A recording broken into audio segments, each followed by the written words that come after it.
What's up, you guys? Badass Reviews back with another toy review from my DC haul, this time of the Batman Classics Killer Croc. This is from the 2003 line. As you can see, he's pretty small, I guess. And if you know anything about this figure, he's very unarticulated. Well, I wouldn't say he's small either, but he's certainly not up to size. He should be a lot bigger, but you know, it's alright. They haven't come out with any other Killer Croc figures since the DC superheroes, which is actually just the same exact figure as this, except he's a different color, he has a different head, and he has no tail. So, in my opinion, this Killer Croc is a lot better than the one they released more recently. They're coming out with that DC Direct Killer Croc. I was really happy to get him. I was hoping he was going to be like, you know, scale-wise, a little bit bigger. Like, I knew he was going to be big, but I wasn't expecting him to be humongous. I saw that review of him, and he is a ginormous figure. He's bigger than this guy. He's bigger than, I think, any Build-A-Figure that I've ever seen. He's bigger than that. He's bigger than the Bane. So, I mean, he's way too big to, you know, fit my collection. Especially since he's DC Direct. I don't even have DC Direct figures. I have one DC Direct figure, but he's not from Arkham's Asylum or City. But, you know, I was hoping they'd come out with a new Killer Croc sometime, but I don't think that's going to happen. But, you know, this guy's not too bad.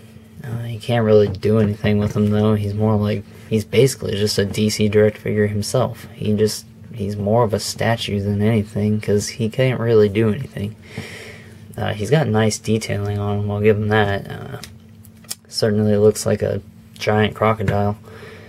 From this angle, he kind of looks like Godzilla. But, anyways. Yeah, he's very unarticulated figure. And he's the same way with the DC superheroes one too. He's more of just a very nicely sculpted figure. He's got all the scales on his back that like progressively get bigger as they go along. And he's got a nice green look to him. I like that. He's got these nicely colored blue pants with some rips in them because he can't afford to do laundry. Just kidding. And his feet, he's got super sharp toes, so if you ever kick someone in the head, he might stab him right through the skull. But I mean, it's the detail on this alone is nice. It's too bad he's not more articulated. He'd probably be one of my like top 10 figures, maybe. Yeah. He's not, you know, he's not too bad. I still like him. I'm just glad to at least have a Killer Croc in my collection, just to like at least have him on display with the rest of my Rogues gallery.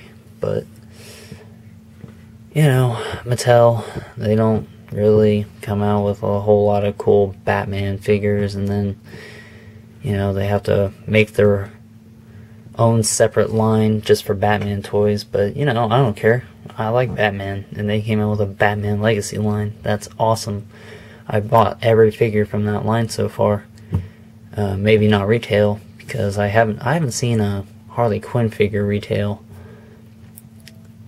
or a let's see, what other figure did I not see? Actually, I've seen all of the figures retail, except for the Harley Quinn. I have not seen any of her at retail. I picked up the the Series 1 Batman, and then Joker was a peg warmer for the longest time. So was Mr. Freeze. I don't know why. I mean, Joker is pretty cool. Mr. Freeze was cool. I didn't particularly like the... Well, you know, the paint job on him wasn't too bad. I actually kind of liked it. I just preferred having the DC Superheroes one over him. But, you know, if they ever remade a Killer Croc, put him out in the Batman Legacy line, I guarantee, one, I would buy it, and two, everyone would want to get this. And if it was like a different sculpt or gave more articulation, I guarantee everybody would want this, because it's just a cool figure. But enough about, you know, hopeless dreams and stuff. Let's get into the figure. Even though, you know, there's not much to say about him, which is kind of why I'm just kind of yabbering on for a little bit. But anyways, his head can go 360. Oh yeah, 360 degrees. Can't go up and down. His arms can go 360 degrees, as well as in and out a little bit. No articulation, and then his hand can go 360 degrees. This arm can do the same, but when you move his hand, it moves his mouth. If you can see that, see his mouth move. Yeah, so that's what that does. I mean, he can go 360 degrees, but it's gonna click a whole bunch. But it's the same shindig there. He can rotate 360 degrees. Makes a snapping noise, a little weird, but I never knew he did that. I don't know why. His legs can go forward. Can they go back? Yeah, they can go back. The tail kind of hinders it. And then his foot can go up and down. But that's about it. And what I really like is his tail. Tail's probably the coolest part about him, because it's long, it's detailed looking, it's all scaly and stuff, and it's superposable. I can get him in any kind of little pose that I want it to. It's just like the, what do you want to call it? Lint wires. Crap. I can't think of what the word's called, but it's just those little wires that they stick in, kind of like the DC superheroes Clayface. The little wires they stick into his hands, that way they bend around and stuff. So I mean, you can get him, you know, you can make his tail straight, or you can make it stand up, or you can make it look like he's gonna like do a sweeping thing. You could probably, you know, bend it and make it look like he's strangling Batman or something. You know, the possibilities are, well, they're not endless, but certainly you can get some cool stuff going there with his tail. But I think that's the coolest part about him, is his tail. It's just, if the rest of the figure was articulated like that, I would probably definitely make this like definitely my top 5. If this figure was more articulated, definitely, no doubt. This guy's cool. Just not articulated. It's unfortunate. I wouldn't even care if his head couldn't move. I just want a more articulated body. Is that so hard to ask for, Mattel? Please? Maybe? Can you like write it on a list? Are you even watching? Probably not. But, you know, you never know. Someday. Someday soon. Maybe. Anyways, enough ranting. Or complaining, whatever you want to call it.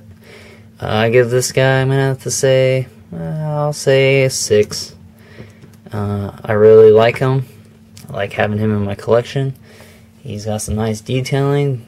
I make it a 6 because he's got no articulation.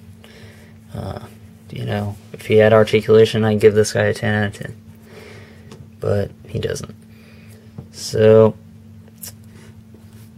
I guess I could do a size comparison real fast. The only figure I have on me right now is this Hal Jordan, which I'm going to be reviewing. This is why I had him sitting next to me. So, yeah. So, you know, he's basically the same size as the Batman, because he's the same body, but he actually looks a lot shorter. Maybe the same size. And they're actually the same size. So, yeah, I guess him and Batman would be the same size. Well, also Batman's got like the ears, so he'd be a little bit taller, I guess. But I guess, you know, it's not a big deal. But alright, well, rate and subscribe, and I'll talk to you later.